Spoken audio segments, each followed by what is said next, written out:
ఆ రోజుకెళ్ళి conversation start అయింది. ఎప్పుడు ఇది ఫిబ్రవరిలో. ఫిబ్రవరి 6 తారీఖో, 7 తారీఖో.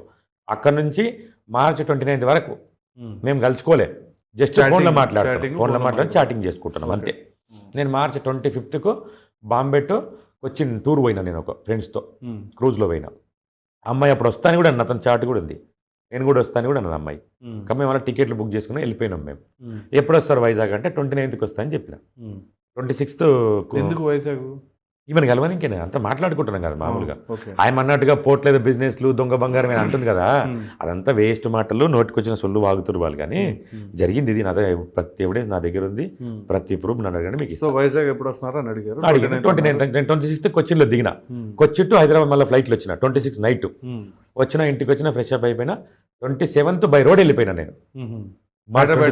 Hyderabad to Vizag by road వెళ్ళిపోయాను. నేను మా ఫ్రెండ్ ఇంకా దుర్గారెడ్డి ఉంటాడు కదా, ఇద్దరు బై రోడ్ వెళ్ళిపోయినాం. 27th నైట్ వెళ్ళినాము. 28th ఈవినింగ్ కల్లా చేరుకున్నాం. మంచిగా తాగుకుంటూ మంచిగా హ్యాపీగా ఎంజాయ్ చేసుకుని 28th వెళ్ళిపోయినాం. 29th ఈవినింగ్ నేను అక్కడ కాసా బీచ్ రిసార్ట్ హోటల్ ఉంటుంది ఒకటి భీమిలీలో, అక్కడ రూమ్లో స్టే చేసిన. అక్కడ లొకేషన్ పెట్టి అమ్మాయి వచ్చింది ఫస్ట్ మీటింగ్లో, ఫస్ట్ డే.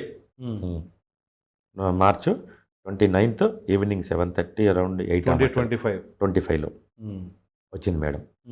ఆమెతో పాటు మౌనిక అని ఇంకొక అమ్మాయి ఉంటుంది, వాళ్ళ అత్త కూతురు ఆవిడ.